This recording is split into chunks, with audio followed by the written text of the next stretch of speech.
Now, if you've overindulged over Christmas, you might need the latest advice from MPs like a hole in the head.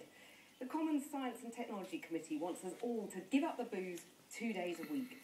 They're calling for the official drinking guidelines to be revised, saying people need more help to understand what they mean. Well, just to remind you, men aren't supposed to drink more than 4 units a day, women 2 or 3. Now, this isn't quite the Rover's return, and journalists don't drink like they used to, but we've brought a round or two for the Chief Executive of Alcohol Concern, Eric Appleby, and Professor Chris Hackley, who studies patterns of drinking behaviour in Britain. Professor Chris Hackley first. 2 days off, that's got to be good for your health, hasn't it? I think it's good for your health, but it's also common sense. And what it seems to me is that we've lost a lot of common sense around drinking over the last 30 or 40 years. So you don't need to be told, in other words? I think not only is giving people sort of rather patronising instructions like that irrelevant, but it's also potentially counterproductive, because a lot of young people especially see getting very drunk as a way of breaking rules and indulging in unofficial life. And the more rules you build around that, the more attractive you make it. Eric Appleby, it's patronising, and people don't pay attention to the current guidelines. Only about 13% of people keep track of their units, I think. Sure. Well, I think the first thing to say about these are not rules. These are just guidelines. If you ask, if you could say to people, drink moderately, then what does that mean? Unless you give people some sort of information about what that might mean, then people are lost, because moderate to one person is a couple of drinks a week.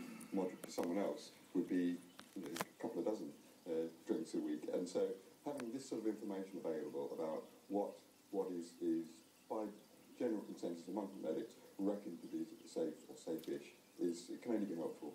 So go on, impress us with your knowledge. Take us through the units in this little array of drinks on the table. Right. Well, it depends a bit on what the strength of the wine. The strength of the drink. That's one of the issues we have, is that when the guidelines were first introduced, then it was all pretty straightforward. 13.5%. 13.5%, presumably 75 centilitres. Yep, that's right.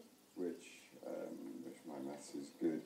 It would what be about the pint? 9 or 10 units. The pint, if that's 4%, which is relatively weak beer, that would be 2 units. If it were a strong lager, then it could be anything up to 4 units. So the fact is, though, Chris Hackley, that if you drink daily, you're more likely to get liver disease, aren't you? Well, that's a very simplistic way of looking at it, I think. For over 400 years in Britain, we've had an attitude that alcohol is a boon to creativity and sociability, especially for the educated and wealthier classes. And there's also been this contradiction, because at the same time, we feel that it's also the route to damnation for the poorer classes. And that this contradiction persists even in current policy, where people from Parliament make these pronouncements and they're viewed as a piece of humbug and totally ignored by people who enjoy their drinking for its own sake. You can't be saying that we should celebrate teenage binge drinking, though. Oh, absolutely not. I've got 3 boys myself, and I have strong views on that. The tragedy of drinking in the UK is not that we're excessive drinkers, because in comparison to other European countries, we're not. The tragedy is that we have young people now going into liver specialists' wards with liver destroyed in their late 20s and early 30s. And that's something liver specialists have not seen before. This has developed since the 1980s, when alcohol began to be treated and marketed as if it's a normal grocery product.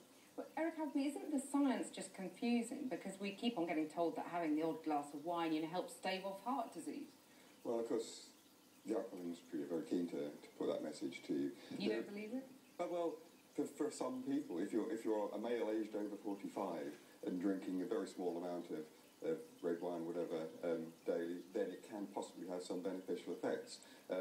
But the impact of drinking on things like the heart are massive, and the damage far outweighs the benefits in terms of the overall equation. So I think that is confusing. The best bet is actually to think about your drinking and have a few drinks, but not to overdo it. And someone needs to give a bit of help on saying what overdoing might mean.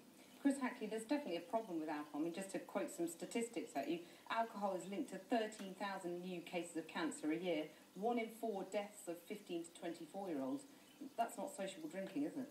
No, indeed, especially for young people. I think it's alarming. Personally, I think But also the elderly. I mean, just this week there were astonishing figures about a massive rise in the number of elderly admissions to hospital because of alcohol in London. Right, I don't know about that. I've got no expertise in that area. I don't know. But you accept there's a problem for the young. Well, there's also an issue of conflicted interests in legislation among parliamentarians, because the alcohol industry has now shifted the emphasis to retail sales, which are very high in volume, very profitable, and de-emphasised pub-on sales. And this is something that nobody seems willing to touch. The licensing laws have been rolled back over the last 30 years. There's been a liberalisation around city centre drinking zones, around the advertising and marketing of alcohol, around the number of branded alcohol products has boomed. And nobody seems to want to go there. And the issue with alcohol at the extremes is availability, price and visibility of alcohol in our culture. Eric Appleby, just very quickly. Oh, there's the bell. I've got to call time on this debate. Eric Appleby, Professor Chris Hackley, thank you very much for coming in and sharing a drink with us. Thank you. Tonight's menu. David.